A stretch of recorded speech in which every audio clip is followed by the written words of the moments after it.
Hi, my name is Erin Harris, and I will be reviewing the religious themes that are presented within the movie Wonder Woman as my final project for my Media, Religion, News, and Pop Culture course with Professor Curtis Coates.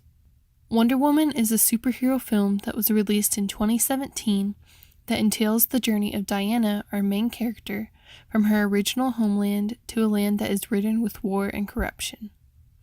As the movie progresses, we begin to see several religious or spiritual themes that are mentioned in the Bloomsbury Companion to Religion and Film by William Blizek. The main religious themes that are explored in this film are the idea of a savior figure and a moral struggle between absolute good and evil. The film also pushes common religious boundaries by contrasting early 20th century ideas about the role of women with contemporary feministic ideas. Wonder Woman begins by introducing us to Diana's background. She grew up on the island of Themyscira, which is specifically hidden from the rest of the world by the god Zeus. Zeus created this hidden paradise after the god Ares corrupted and poisoned the hearts of mankind, which Zeus created. When Ares did this, Zeus debilitated him and created a weapon that could kill a god. The island houses a group of women called the Amazons, and their original purpose was to influence men's hearts with love and restore peace on earth. But now they spend the entirety of their time on Themyscira training to be unconquerable warriors in order to be able to conquer Ares if he should ever return. The rest of the movie entails Diana's search for Ares with the purpose of defeating him on her own strength.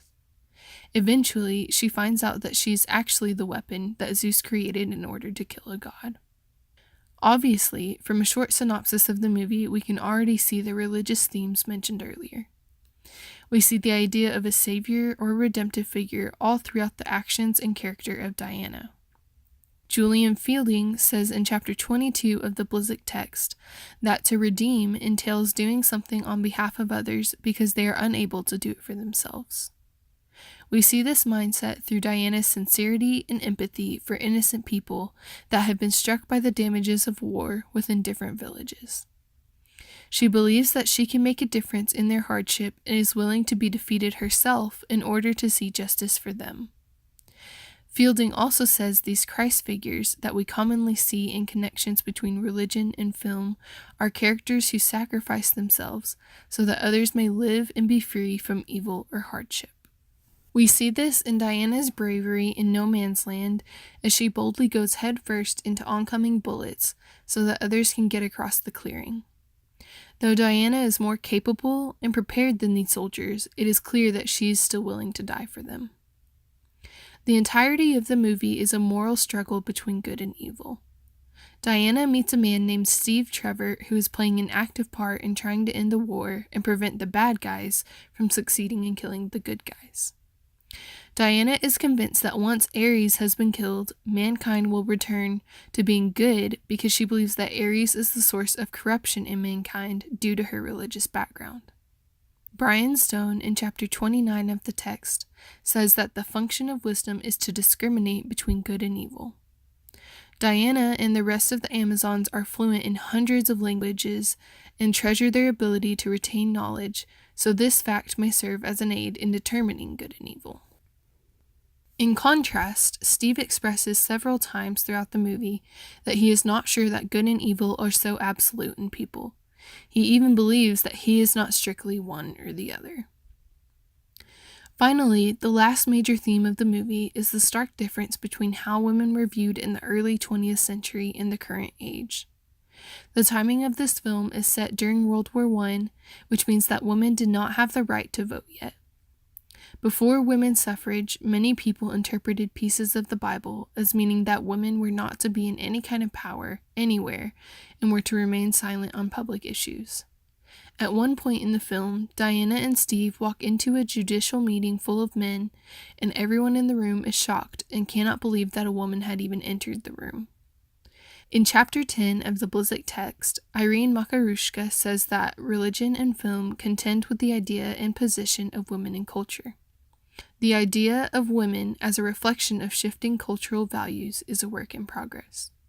We see this contrasted by Diana's confusion as to why women are oppressed, especially growing up in a place where women were revered. This leads us to a close analysis of what is probably the most interesting scene in the entire movie. During the war, Diana convinces a team of men to lead her to the front of the battle because she is sure that Ares will be in the midst of it. Once there, the men with her refuse to help anyone or try to cross no man's land because it seems impossible to survive. Diana takes on the challenge and ultimately helps lead her crew and the soldiers to victory over the crossing. Before she steps onto no man's land, we see muted color tones in the scene with little variation from ashy clothes and dirt. When Diana steps up to the plate, the music instantly slows down and the video is shown in slow motion.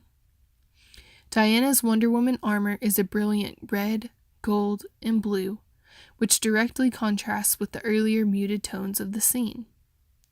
The music increasingly builds up until the German hold has been compromised. What makes this scene so significant is the fact that all three religious themes discussed in this video are present. We see Diana as the savior or redemptive figure, and we see her crew having to decide what the most pressing evil is that can be stopped. I find it most interesting that Diana excels in no man's land because her character is meant to be a powerful woman in contrast to the views that men had of women during the time. Though no man could survive the land, this woman could. Ultimately, Wonder Woman is a film that encompasses a generous amount of religious or spiritual themes, even though it is not positioned as a religious or spiritual movie. We see elements of a Judeo-Christian Moses or Jesus, along with questioning of moral absolutes, and a push to change views that are held towards the role of women in religion. Though these are not the only religious themes present in the film, these three encompass the bulk of what the film is actually about.